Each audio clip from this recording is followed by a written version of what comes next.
If you're popping melatonin every night and still waking up groggy, or worse, if it's not even working anymore, then you're probably taking it wrong. I'm the expert, and you're doing it wrong.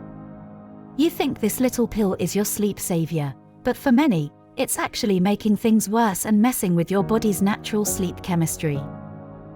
The mistake most people make is treating melatonin as a general sleep aid, a magical sedative that will just knock them out. This leads to misusing dosage, timing, or, most critically, relying on it long term.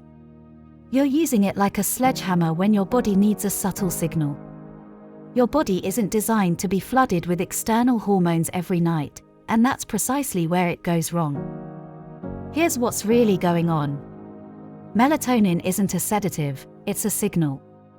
Think of it as your body's internal clock telling you it's dark outside and time to prepare for sleep. When you take high doses, say 5 mg or 10 mg, your body thinks it's being absolutely flooded with darkness signals. This can overwhelm your melatonin receptors, leading to desensitization over time. It's like turning up the volume on a signal so loud that your ears stop registering it effectively. That's why you might feel groggy the next morning or find that your usual dose stops working. Beyond dosage, timing is crucial. Taking melatonin too late in the evening can actually shift your circadian rhythm in the wrong direction, confusing your body about when it's supposed to be awake and when it's supposed to be asleep. This can contribute to feeling wired at night and sluggish in the morning. And here's the kicker: chronic, daily use of external melatonin can make your natural melatonin production lazy. If your body constantly has a substitute, it starts to suppress its own production.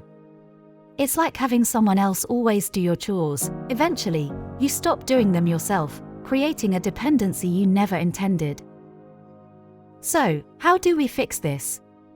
The fix is to use melatonin strategically and correctly to support your natural sleep signals, not replace them or overwhelm them. Dose correctly. For most people, a very low dose is all that's needed. We're talking 0.3 mg to 1 mg, not 5 or 10. Start low and only increase if absolutely necessary. Less is often more with melatonin. Timing is everything. Take it 1 to 2 hours before your desired bedtime. This gives your body the gentle signal it needs to prepare for sleep at the right time, rather than trying to force it at the last minute.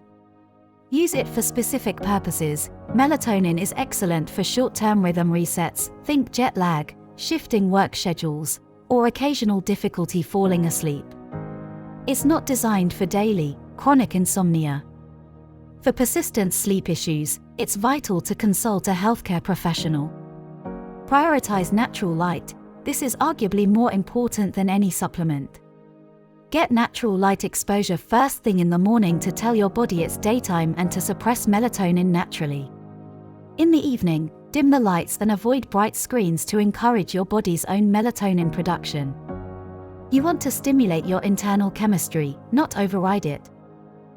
Empower your body's own sleep chemistry. Stop trying to force sleep with high doses of melatonin and start supporting your natural signals for deeper, more restorative rest. You don't need to fight your biology, you need to understand and work with it.